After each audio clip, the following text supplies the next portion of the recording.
Hi and hello, my dear living students.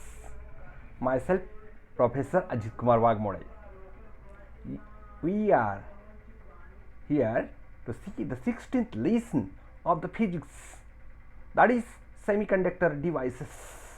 या ठिकाणी विद्यार्थी मित्रांनो, आपण आज फिजिक्सचा 16वा पाठ की ज्याचं नाव आहे सेमीकंडक्टर डिव्हाइसेस हा आपण पाहणार आहोत. पण तत्पूर्वी या पाठासंबंधी आपणास बरीचशी माहिती असणं गरजेचं आहे. आजचं हे जे विज्ञान आहे किंवा आजची ही जी फिजिक्सची संपूर्ण प्रगती आहे ते आपण पाहत आहोत की सगळं देश आपण डिजिटल झालं असं म्हणतो. डिजिटल म्हणजे काय? तर डिजिटल म्हणजे ज्याच्यामध्ये सेमीकंडक्टर्स वापरलेले आहेत. सेमीकंडक्टर डिव्हाइसेस म्हणजे सेमीकंडक्टरची सगळी उपकरणं वापरलेली आहेत आणि त्याच्यापासून टेक्नॉलॉजी तयार केली. टेक्नॉलॉजी तयार केली म्हणजे नेमकं काय केलं आहे? तर डिजिटल म्हणजे सेमीकंडक्टरची डिव्हाइसेस प्लस मॅथ्समधील लॉजिक्स. पहिलाच धडा आहे मॅथ्स फर्स्टमधला. त्या दोन्ही चॅप्टर्सचा स्टडी करून, हे दोन्ही चॅप्टर्स एकत्र करून त्यापासून आजची संपूर्ण डिजिटल सिस्टम उभी केलेली आहेत. मोबाईल्स डिजिटलचं मोठं उदाहरण आहे. Laptops, computer, lighting, electronics gadgets, electronic उपकरणं संपूर्ण हे आज कशावरती तयार झालेलं आहे? डिजिटल टेक्नॉलॉजीवरती तयार झालं आहे, म्हणजे सेमीकंडक्टरपासून तयार झालेलं आहे. हे आपण ध्यानात ठेवलं पाहिजे. सेमीकंडक्टर डिव्हाइसेस म्हणजेच सेमीकंडक्टर उपकरणं. आता सेमीकंडक्टर म्हणजे काय? अर्धवाहक त्यांना आपण म्हणतो. त्यापासून ही उपकरणं तयार केलेली असतात. त्यांना सेमीकंडक्टर डिव्हाइसेस असं आपण म्हणत असतो. आता या ठिकाणी आपणास काय काय माहीत पाहिजे ते या ठिकाणी सांगितलेलं आहे. Can you recall? तुम्हाला आठवतंय का? पहा. What is P N junction diode? P N junction diode म्हणजे काय? डायोड हा शब्द नेहमी येतो, पुढे कळेल काय आहे तो. What is the breakdown voltage and नी व्होल्टेज? ब्रेकडाऊन व्होल्टेज आणि नी व्होल्टेज म्हणजे काय? खूप सोपा भाग आहे हा, समजला तर त्याच्यामध्ये काही अवघड नाही आहे. What is the forward and reverse biased diode? Forward biased और रिव्हर्स बायस्ड डायोड म्हणजे काय हे पण आपण या धड्यामध्ये शिकणार आहोत. खूप सोपा भाग आहे. इंट्रोडक्शन यामध्ये असं सांगितलंय पहा की इन 11th स्टँडर्ड 11वी मध्ये we studied P N junction diode. 11वी मध्ये आपण शिकलोय काय? शिकलोय पी एन जंक्शन डायोड शिकलोय. पहा पी एन जंक्शन डायोड इथे दाखवलंय. P N junction diode when the diode is forward biased. जेव्हा डायोड असा फॉरवर्ड बायस्ड जोडला जातो म्हणजेच या ठिकाणी डायोड फॉरवर्ड बायस्ड जोडला जातो म्हणजे पी आणि एन यांच्यामध्ये पी जेव्हा पॉझिटिव्हला आणि एन जेव्हा निगेटिव्हला जोडला जातो बॅटरीच्या, तेव्हा त्याला फॉरवर्ड बायस्ड असं म्हटलं जातं. It behaves as a closed switch. तेव्हा तो कसा कार्य करतो? क्लोज्ड स्विच म्हणजे सर्किट सुरू आहे, बटन चालू केल्यावर प्रवाह वाहतो करंटचा, त्या पद्धतीने कार्य करत असतो. म्हणजेच बटन चालू आहे लाईटचं, तशा प्रकारे तो कार्य करतो, म्हणजे सुरू आहे असं दाखवलं जातं. आणि the diode is reverse biased. जेव्हा डायोड उलटा जोडला जातो म्हणजे पी निगेटिव्हला जोडला जातो आणि एन पॉझिटिव्हला जोडला जातो, तेव्हा त्याला आपण रिव्हर्स्ड बायस्ड असं म्हणतो. बायस म्हणजे जोडणे, रिव्हर्स म्हणजे उलटं. पी हे पॉझिटिव्ह असतं, एन हे निगेटिव्ह असतं.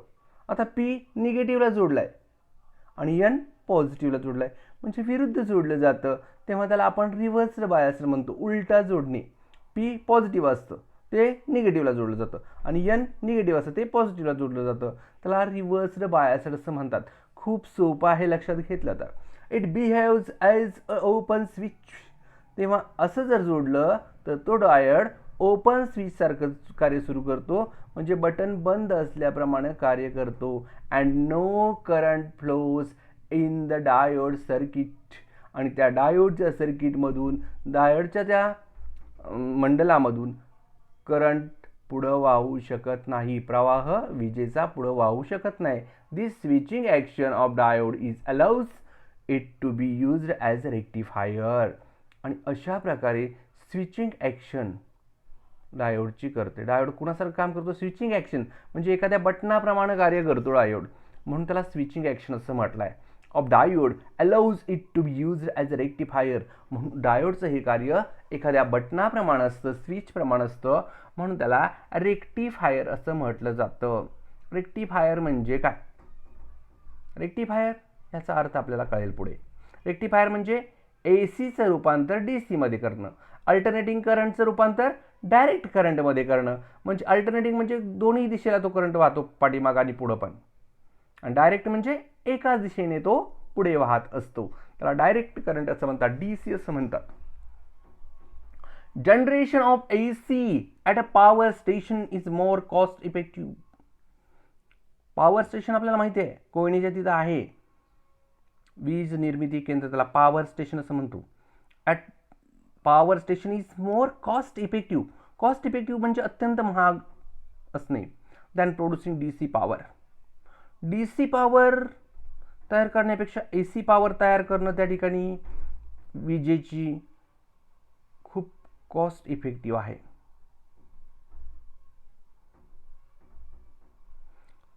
Okay, so the transmission of AC power is also more economic.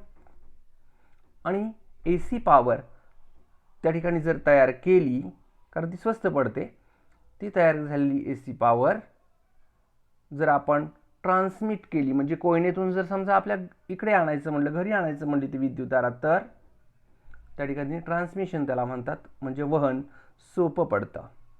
AC power is also more economic, कारण त्यातून विद्युत ऊर्जा जी आहे ती खर्च होत नाही किंवा व्यर्थ वाया जात नाही आहे.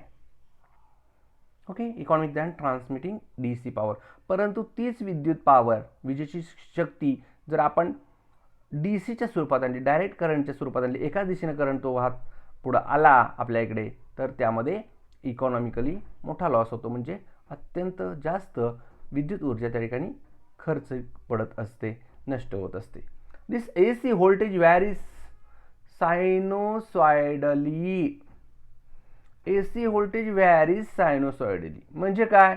तर त्या एसी व्होल्टेजमधून वाहणारी जी विद्युतधारा आहे तिची दिशा सतत बदलत असते, म्हणून त्याला सायनोसॉइडली असं म्हटलेलं आहे. एकदा पाठीमागे एकदा पुढं अशी दिशा सतत त्या करंटची बदलत असते. In India it is 230 volt. भारतामध्ये किती आहे एसी व्होल्टेज? 230 व्होल्ट आहे, 230 व्होल्ट आहे. And has a frequency of 50 Hz. आणि त्याची वारंवारता किती आहे?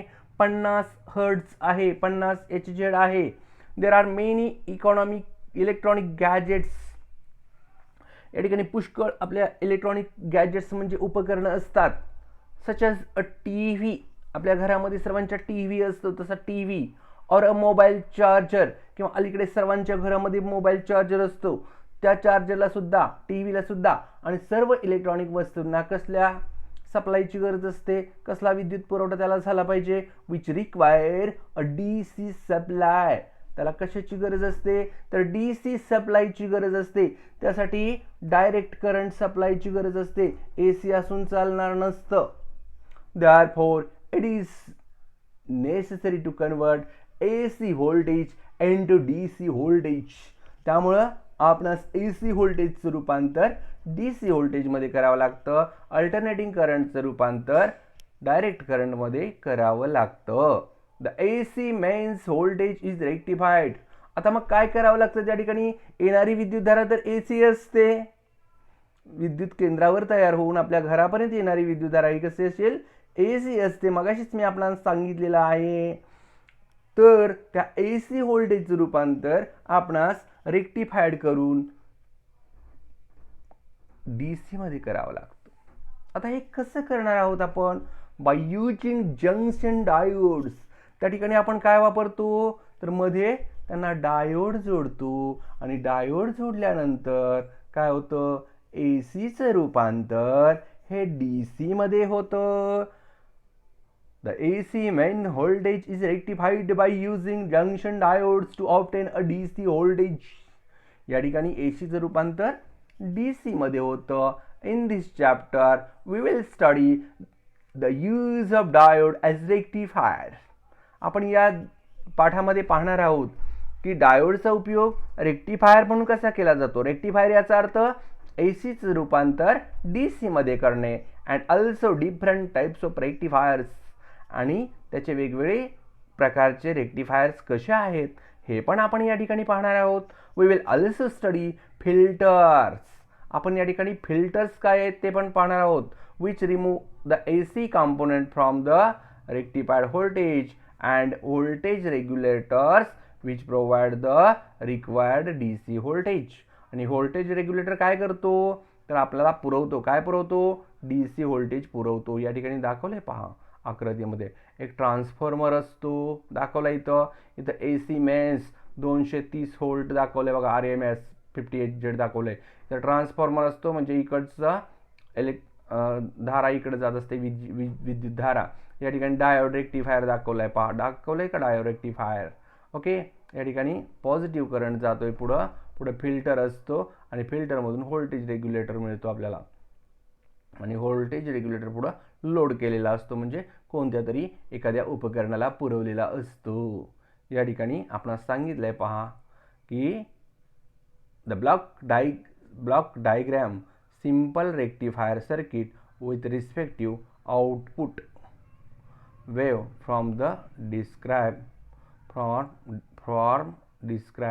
The wave form. या ठिकाणी वेव फॉर्म दाखवलेत पहा कसं येते व्होल्टेज ते.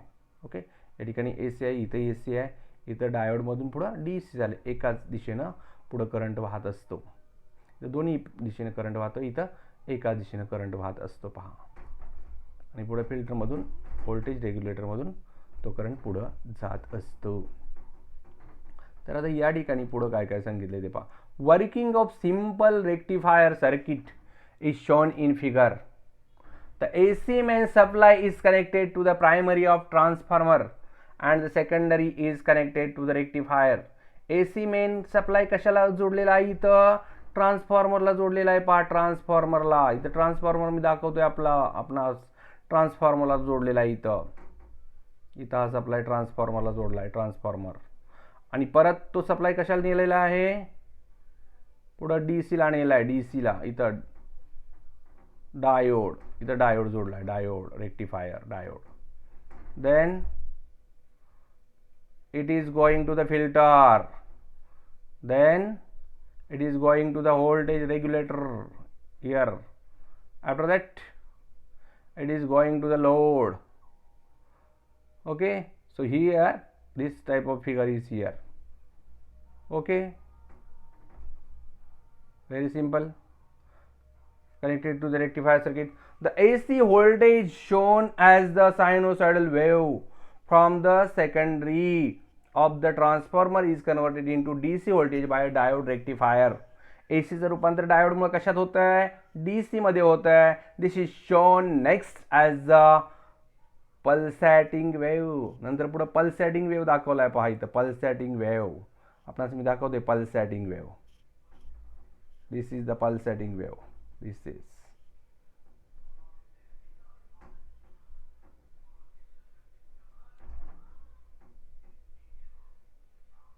the output of the rectifier contains some AC component. This component is the DC output of the rectifier is called a ripple and shown at the output of the rectifier. या ठिकाणी रेक्टिफायरचं output जे मिळतं त्याला आपण DC voltage असं म्हणतो असतो. Okay. Removed by the filter circuit. त्यानंतर पुढे फिल्टरला तो पुरवला जातो करंट आणि पुढे फिल्टर सर्किटमधून तो बाहेर येतो. The output of the filter circuit is almost pure DC. आणि फिल्टरमधून बाहेर पडणारा करंट हा पूर्णपणे प्युअर म्हणजे शुद्ध अशा DC करंट असतो, डायरेक्ट करंट असतो. The voltage regulator circuit shown after the filter restricts the output voltage to be desired value. आणि फिल्टर काय करतो, डिझायर्ड व्हॅल्यूमध्ये म्हणजे आपणास आवश्यक आहे त्या प्रमाणामध्ये आपणास करंट देत असतो. Desired value the output voltage, पाहिजे त्या प्रमाणात व्होल्टेज देतोय म्हणजे करंट देतोय. The output voltage at this stage is across the pure DCT. या ठिकाणी प्युअर म्हणजे शुद्ध स्वरूपात आपणास DC व्होल्टेज मिळत असतं, म्हणजे डायरेक्ट करंट व्होल्टेज मिळत असतं. Okay. PN junction diode as a rectifier.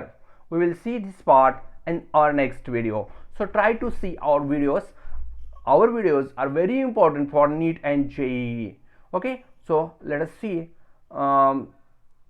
our videos repeatedly, and you will understand each and every part from the semiconductor also.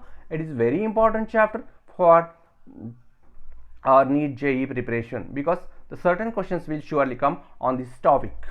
तर विद्यार्थी मित्रांनो, हा डिजिटल पार्ट काय आहे किंवा सेमीकंडक्टर डिव्हायसेसचा पार्ट काय आहे हे आपणास माहीत पाहिजे. नीट JEEमध्ये याच्यावरती पुष्कळ असे क्वेश्चन्स येत असतात आणि आपण हे व्हिडिओज वरचेवर जर पाहिले, लाईक शेअर आणि सबस्क्राईब जर केले तर आपणास हे व्हिडिओज लवकरात लवकर वरचेवर आपणास हे व्हिडिओज पाहायला मिळतील यूट्यूबवरती.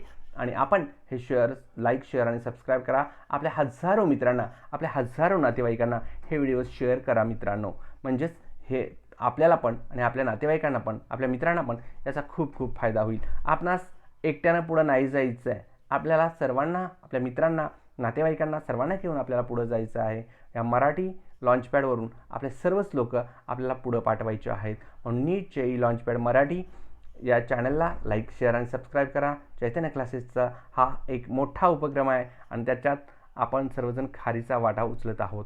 त्यामुळं आपण चैतन्य क्लासेससाठी या सर्वांना लाईक शेअर आणि सबस्क्राईब करा, हे आपल्याला नम्र विनंती आहे विद्यार्थी मित्रांनो.